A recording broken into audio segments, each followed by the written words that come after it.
Hello and good afternoon, everybody. My name is Paul Anderstout. I'm the director of the Hot Shop here. Thank you all so much for coming out. We hope to put on a good show for you, give you some good information. So today is the day that we're celebrating the 15th anniversary of the Sonoran Glass School. 15 years. That deserves a round of applause. Roughly. I might get corrected about that, but roughly 15 years. This school is very special. It's one of the few places, especially in Arizona, that you have a public access glass facility. And it was started by Dave Klein, the gentleman in the red shirt, and Mr. Tom Philabaum over here. It has a personal significance for me. I've been blowing glass since '99, and I certainly wouldn't know anything about glass. I wouldn't even know that glass blowing existed if it wasn't for Tom. He gave me my first job in his cold shop, cutting, grinding, and polishing, which I have mixed feelings about, but it was a start nonetheless. And while working for Tom, I earned a Bachelor of Fine Arts and have a career in glass. He promised me when I started that I wouldn't get rich, and that is true. I have not gotten rich, but I've had a lot of fun along the way. One of the reasons I wanted to kind of put this event on was to have a little bit of fun with Dave and Tom, get them back in the studio and put on a demo for you guys, but also to kind of start to create some continuity. I've been in this job running the Hot Shop for the last year. And in that year, we've hired some new glass blowers. We have some new people working here who haven't worked here before. We've got Lindsay over there, and we've got Raquel, and we have Virgil in the back. Raise your hand, Virgil. So those guys have not been here since the beginning, like some of us, and so they've never gotten to really work with Tom and Dave. So it's a chance for them to get to play with the old guys. It's a chance for Tom and Dave to tell us a little bit about how the school got started and the history of glass, and really just to kind of have fun and a little celebration of our anniversary. So we're really happy that you came out and are going to participate with us. So without further ado, I'd like to turn it over to Tom, and he's going to tell us a little bit about the history of glass, and then him and Dave will tell us a little bit about the history of the school. And then we have a really wild piece planned, which I still don't really understand what's going to happen, but it's going to be a lot of fun. So here we go. Here's Tom Philabaum. Welcome, everyone. Can you hear me okay?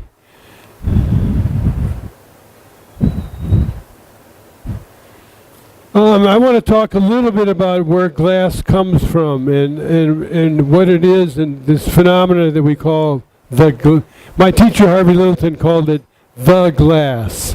So we separated the glass from the factory kind of glass. And my teacher Harvey Littleton, the guy who's the acknowledged father of the studio glass movement, he was born and brought up in Corning, New York. His father Jesse was on the team of scientists that developed Corningware, or what's the other word? Pyrex. Thank you. You're going to get an A. So he was brought up around all this glass stuff, but he became a ceramist, became a potter, and he got a job teaching at the University of Wisconsin in ceramics. Well, through all these years, Harvey was brought up near or in the factory, and he would spend a lot of time going into the factory, watching how the mechanized ways in which they actually produced the glass. And in his back of his mind, it was always the thought, why can't one person with one furnace, one glory hole, make art by themselves? Because up to that time, everything was done in the factory with teams of people. I'd hand the piece to Bronwyn. Bronwyn would hand it to John Peter, and so on and so forth. It just gets passed around to all these different people. But he had this idea that it could be done. So he went on an excursion in the late 50s, and he went to France, and he met a family called the Salah, S-A-L-A, the Salah family. And Jean Salah, their son, had gone to art school, came back from art school. They gave him a little shop in the corner of the factory, and he was making one-of-a-kind pieces of glass by himself. Then Harvey went to Germany, and he went to Frauenau and met Erwin Eich. And the Ice family, same setup. The family had a factory. Irvin went to art school, came back home. They set him up and said, "Here, son, be an artist with glass." So he made real one-of-a-kind stuff, very far out. He's sort of a mentor of mine because he always said, "You must draw, Tomas. You must always draw. It's very important." So we're armed with this information. Harvey came back to the States and went to the faculty of the University of Wisconsin art department, and he said, "I'm ready to put together a glass program. Will you stand behind it?" And they did. So in the fall of 1962, the first classes were put on at the University of Wisconsin in Madison. At that time, there were like 3 to 5 students. And interestingly enough, a sidelight is that 2 of those students were women.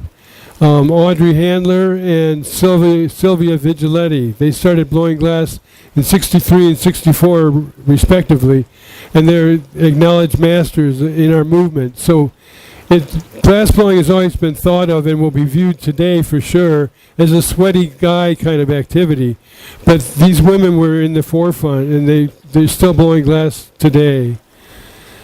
So Harvey started his classes in 1967. Dale Chihuly took his first class in glass from Harvey. And so that was the beginning, the birth of the studio glass movement, because all the work at that time was done in the institution at the University of Wisconsin, at Cal State Berkeley, Rhode Island School of Design, like that. But within a matter of a few years, several people went off on their own and became studio artists. And that was the true birth of the movement back in the early 70s. I started with Harvey in 1970 to 73.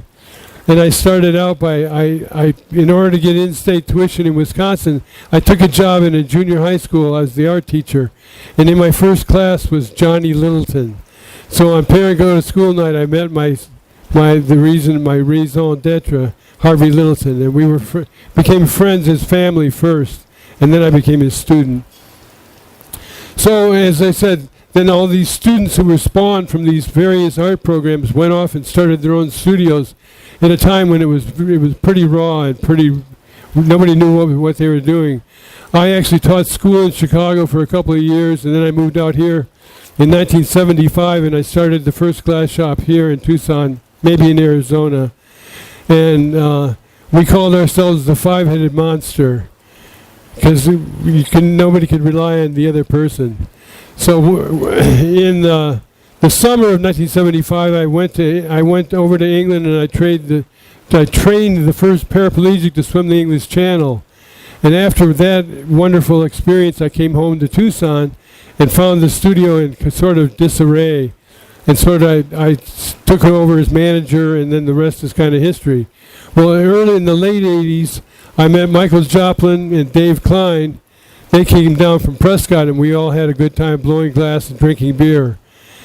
And then in 1998, in 1997, we had the Great Glass Conference in Tucson. People still talk about it as a great event. And as a result of that, I was given the gift of doing a workshop in a town called Shizuoka, Japan. So Dave Klein and Louis Villa and I went over there and taught this workshop. And one night, we came back from dinner, and Dave was all fired up on sake, and he said, "Let's go back to Tucson and start a glass school." So that was the beginning right there. Dave was the inceptor. It was his idea. So we came back, and Dave and his family moved from Prescott down to Tucson. And around that time, we went for real. I took out a loan on my building, and we redid the architecture of my building to accommodate 16 students. We had 8 students and 8 students. And we wrote what did we write? We had to get nonprofit status, so we did all the paperwork for all that. We actually bought a building on 6th Avenue. Dave bought it. It was the old musicians labor hall, which we thought would make a really cute school. And the neighborhood wouldn't let us rezone it. They had it zoned as a house, as a residence, and it should have been commercial 3. Well, anyway, as time went, we had to reassign we had to reassign the real estate, and then we got a letter from the city saying that they made a mistake, that the building was actually C3 or commercial 3 all along. So they said, we'll make it up to you. So we had that piece of paper bronzed and put it in the vault. And then the city, we searched all over the city looking for a building, and then we found this building. So for a year and a half, we had to repair all the bullet holes in the ceiling, and so we taught classes over at my studio for about a year and a half before this was ready. So we had full-time people here working all the time, fixing it up, insulating it.